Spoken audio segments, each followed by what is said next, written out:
Is banning Palestine action becoming an attack on the UK's fundamental freedoms, especially after two activists broke into the largest Royal Air Force base and to add fuel to the fire, they clashed with police today?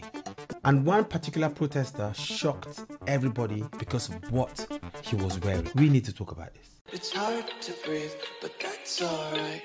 So guys, last week, two activists from Palestine Action infiltrated RAF, the largest Royal Air Force base in the UK, vandalized two aircrafts, sprayed red paint in the engine, and damaged parts with crowbars. And their message: stop harming Israel, stop the genocide, because that's what they believe in. But the question is, what's the line between protest and criminal damage? National security compromised using an e-scooter, a serious breach at Britain's largest Air Force base. Protesters used repurposed fire extinguishers to spray red paint on two military planes on the runway at RAF Brize Norton. Palestine Action said this protest was to directly intervene in what they say is a genocide in Gaza and prevent crimes against the Palestinian people. So this is the compressor section of a turbofan jet engine. As you can see, the damage is pretty extensive because these parts are made with precision. A little dent can affect the whole aerodynamics. Estimate here on LBC says it is about £30 million. Again, I ask, what's the line between protest and criminal damage? And that's not all, there's more. Today there was a protest because Palestine Action are being banned and proscribed a terror group in the UK. A lot of people were put off by the protest because it got violent, and one particular protester shocked everybody and got the whole country talking because of what he was wearing. You have to see this. Now, the Metropolitan Police Chief, Sir Mark Rowley, has expressed his shock and frustration at a protest being held today in support of Palestine Action, which he's been describing as an organised extremist criminal group. Well, here we are, here are live scenes from Trafalgar Square. As you can see, there's quite the police presence, a huge amount of people now congregating there. And, of course, this comes as Palestine Action is set to be proscribed today as a terrorist organisation after activists from the group broke into RAF Brize Norton and sprayed two military planes with red paint in protest, apparently, at the UK's support for Israel over the war in Gaza. Now, there's a heavy police presence, of course, and there have already reportedly been one or two arrests. I think we were seeing the aftermath of one such arrest on our screen right there. But let's go straight to the action, where our reporter Adam Cherry is in the thick of it for us. Hello guys, yeah, you're right, there have been several arrests already. It's hard to tell how many. I think there might even be one happening behind me now, but obviously there's such a scrum here, it's really hard to see. And what happens is you hear the shame on you, the crowd sort of swarms around the arrest being made, and the police escort them away. If you're watching on television, they escort them down the road that we're facing now. And in the last sort of 10 minutes or so, more police have arrived, including some you're seeing on your screens at the moment. That usual sea of Palestine flags, but a lot of the signs here say defend the right to protest, obviously in response to the Palestine Action prescription, which is expected to happen later today. This group has to disperse by 3 o'clock. Another question people ask is, why is it that it's only Palestinian flags and there are no flags of the host country? Why don't they also support the host country even though they're protesting? And if you ask me, I think that is a very valid question. If I was protesting for Nigeria in the UK, I would definitely have a British flag as well. According to orders, or in accordance with orders from the Metropolitan Police, they're also not allowed to protest directly outside of Parliament. There's an exclusion zone there, hence why they've sort of been kettled off into this area to the side of Trafalgar Square. But as I say, more police arriving in the last few minutes, more... Here we go. Here we go. Arrests, and I would say it's about, I can't give you a precise number, but I've seen 3, maybe perhaps a 4th happening here at the moment. But as we... So this was one of the things that really shocked people. A lot of people were not having it at all. You can see on Twitter, someone highlighted this on purpose. Here the person said, extremists in kafirs, mobs waving terror flags, and now degenerates mocking Auschwitz, parading around in Holocaust uniforms to spit on Jewish suffering. There's more. If you go on Twitter, there is just so much. Twitter has gone so crazy. The whole country is not having it. Do you think Palestine Action are achieving the goal they want? Or are they doing more harm than good for their cause. And I would say it's about, I can't give you a precise number, but I've seen 3, perhaps a 4th happening here at the moment. But as we understand more, and we'll bring that to you throughout the next couple of hours. As I say, it's supposed to end by 3 o'clock. There's quite a large crowd here now. We'll see if they follow those instructions. OK, well, Adam Cherry, thank you very much indeed for bringing us the latest and for being there for us at Trafalgar Square. It did look like, to begin with, that only a few had turned up, but as you can see, those crowds are growing, the flags are being waved, and there's a huge police presence there now as well. I don't know if you could see there whether there were any counter protesters, but perhaps that will also be there in the mix. Well, we'll have to wait and see. Clearly, there have been a lot of police crashes already, but the question really, is it right to prescribe Palestine Action as a terror group?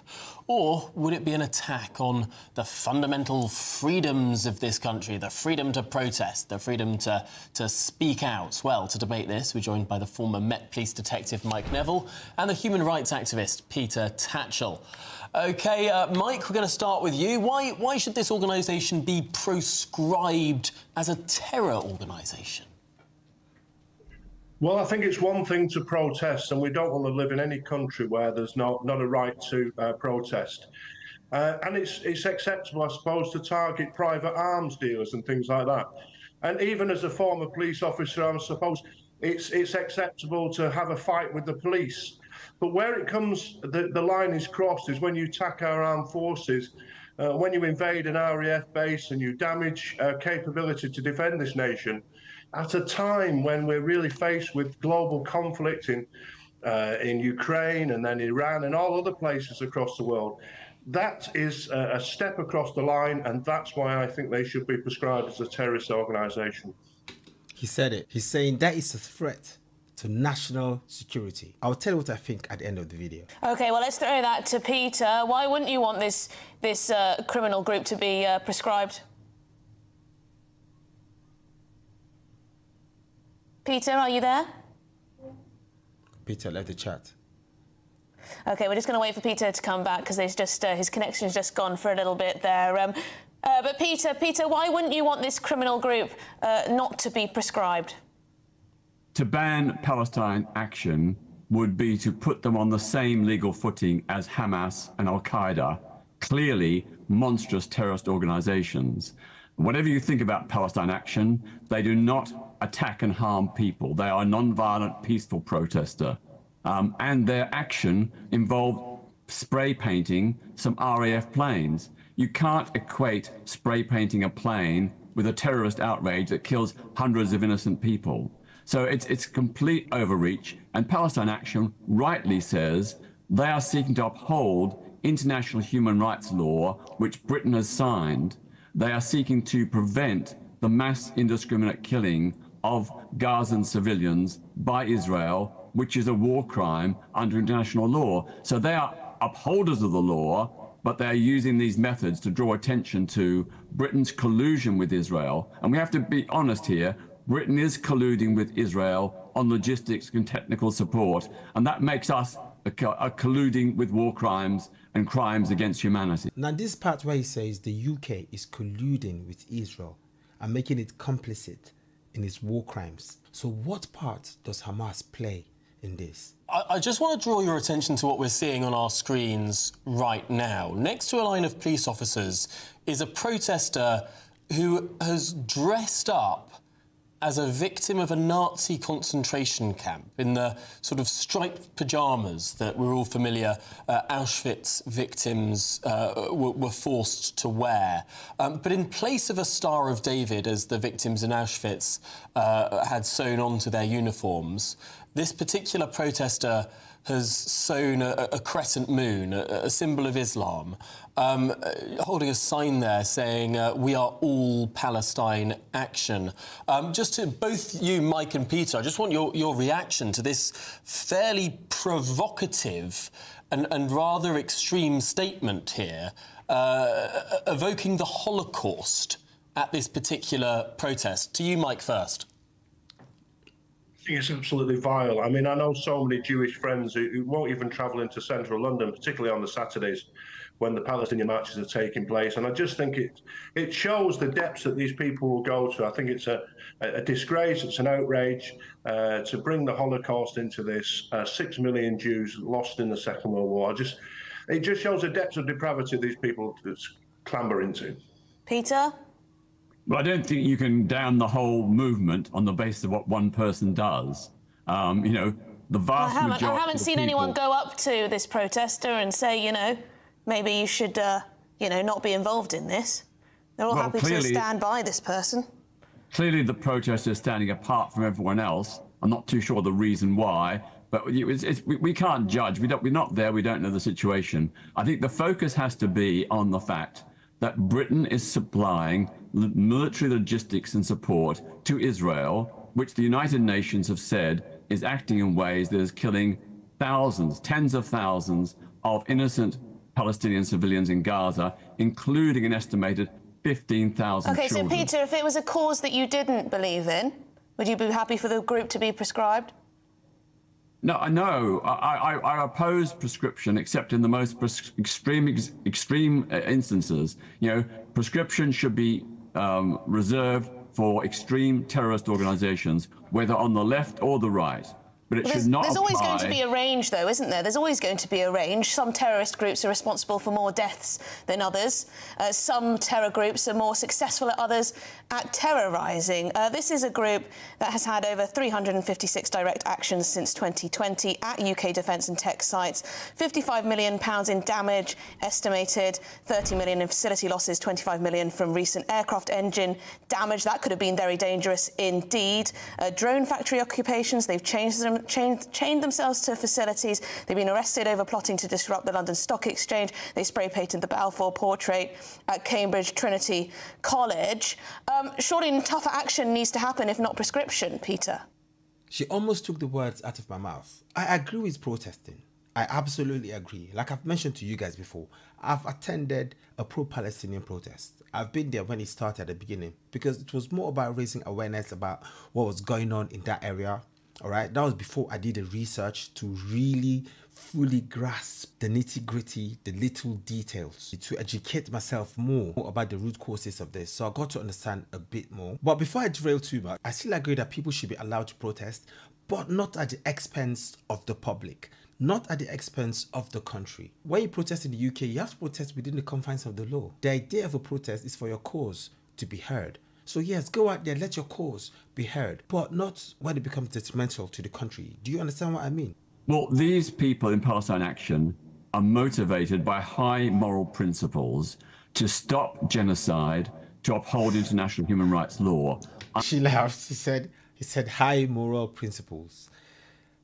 Okay, I'm not in the business of condemning people, but I'm in the business of calling out actions. 30 million pounds. 30 million pounds of taxpayers' money. Remember, we are the ones that work hard. We work a lot to pay tax. The tax in the UK is high, really high. So we pay all this tax. And now the government will take the taxpayers' money, 30 million from taxpayers' money. London Stock Exchange, they spray-painted the Balfour portrait at Cambridge Trinity College.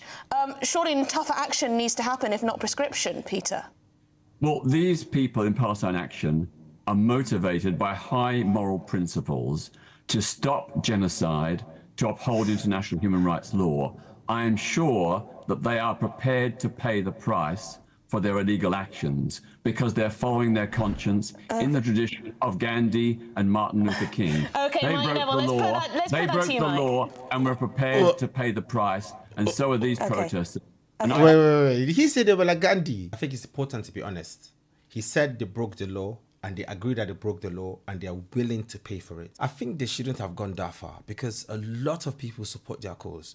A lot of people are praying for peace. Like, there are different ways of fighting. Some people might choose violence, but some people might choose talks and debates. Like, over the weekend, I'll be having an interview with a Palestinian that lives in the UK. All right, we're going to live stream because the idea is to talk and find a way, understand everybody's point of view, and hopefully get more people on board to having a resolution to all this issue, to solve this problem in a way that benefits both sides, because at the end of the day, for there to be peace, there has to be compromise. The bloodshed has gone on for too long. Let's put that to Mike. So the means justify the end justifies the cause justifies the means here, Mike.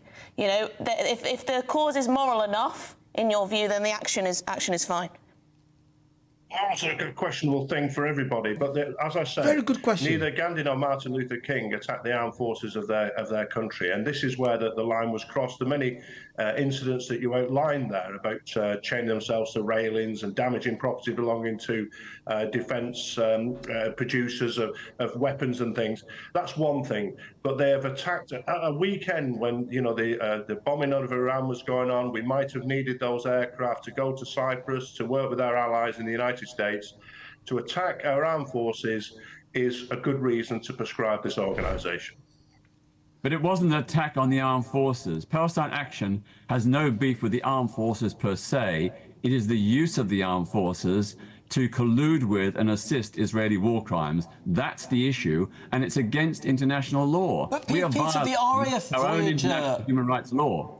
The RAF Voyager aircraft that were damaged in this action had not been used in any sort of offensive action over Israel or Gaza. Yeah. These are refueling planes that have absolutely zilch to do with whether the UK is involved with Israel or otherwise. And the millions upon millions of pounds of damage that was done to them is a clear and present criminal act. And I suppose this conversation gets tied up with this word terrorist. Perhaps we should leave that to one side. There is a series of groups, there are a series of groups that exist in this country that seem to exist only to commit criminal action, to smash windows, to break military hardware, to cause millions upon millions of pounds of damage. I mean, how can these organisations that are explicitly set up to do illegal things exist legally?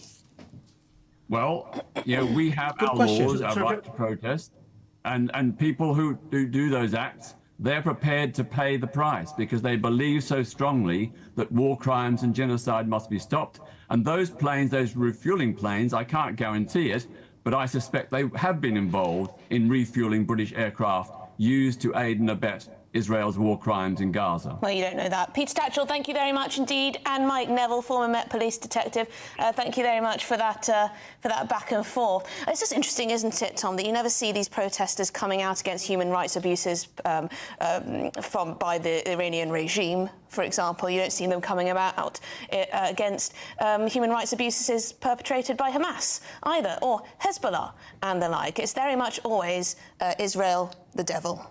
The place that does actually lock up Muslims and force them into forced labour is China. Yeah. The Uyghur Muslims in China have had their heads shaved and put into camps and been chained together. But you don't see anyone standing in striped pyjamas in Trafalgar Square protesting that.